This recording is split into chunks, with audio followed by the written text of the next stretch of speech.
أعوذ بالله من الشيطان الرجيم.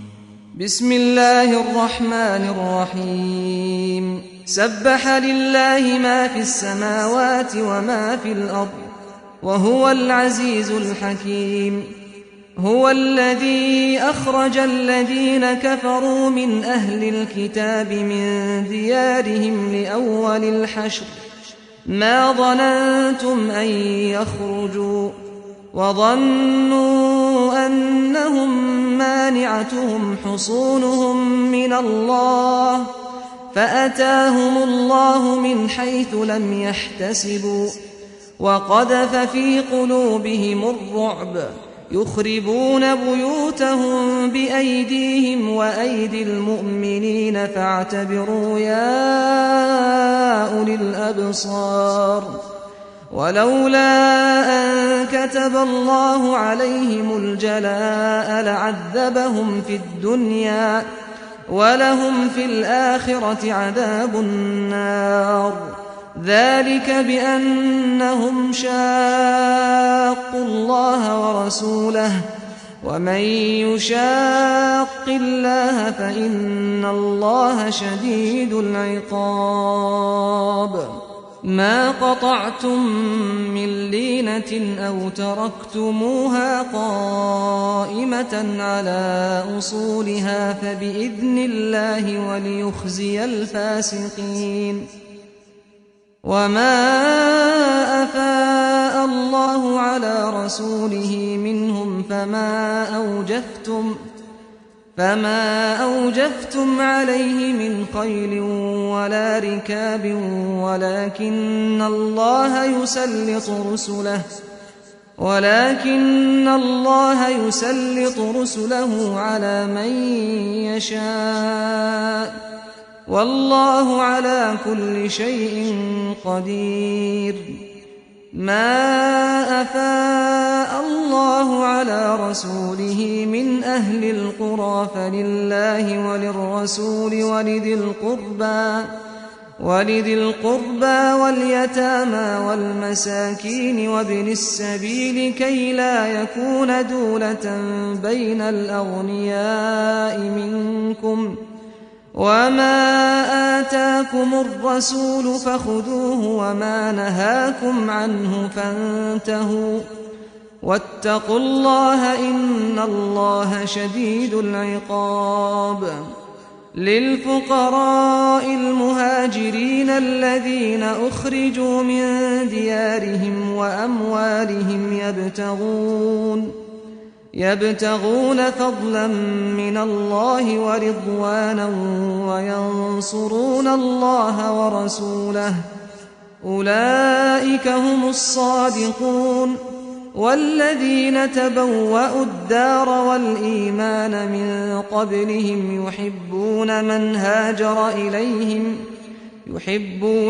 هاجر إليهم ولا يجدون في صدورهم حاجة مما أوتوا ويؤثرون على أنفسهم ولو كان بهم خصاصة ومن يوق شح نفسه فأولئك هم المفلحون.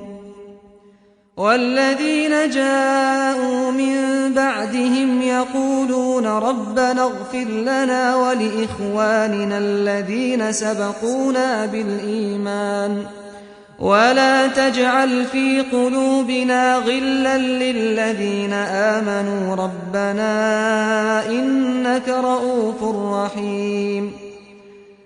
ألم تر إلى الذين نافقوا يقولون لإخوانهم الذين كفروا من أهل الكتاب لئن أخرجتم لنخرجن معكم ولا نطيع فيكم أحدا أبدا وإن قوتلتم لننصرنكم والله يشهد إنهم لكاذبون.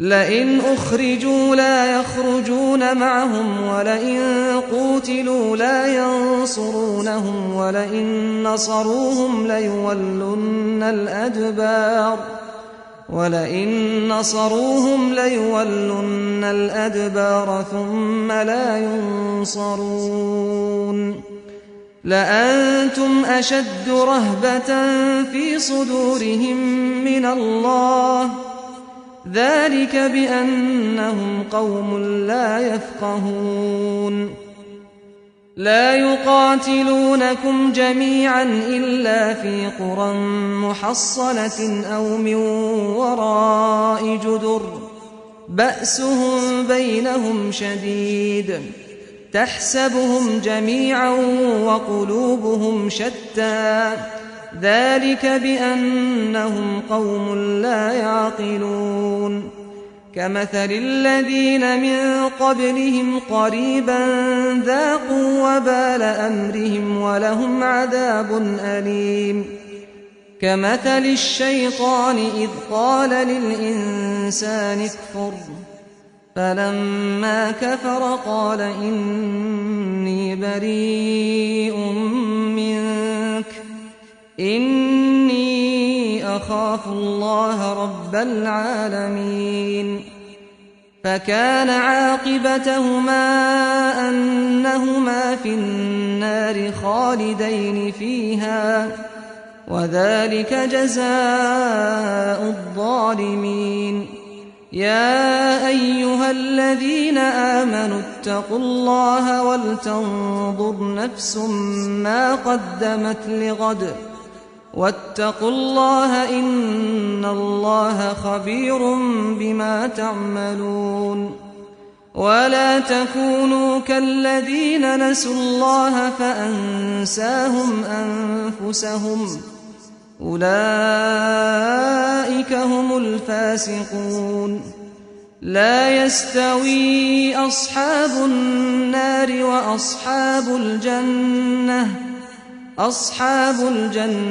هم الفائزون لو أنزلنا هذا القرآن على جبل لرأيته خاشعا متصدعا من خشية الله وتلك الأمثال نضربها للناس لعلهم يتفكرون هو الله الذي لا إله إلا هو عالم الغيب والشهادة هو الرحمن الرحيم هو الله الذي لا إله إلا هو الملك القدوس السلام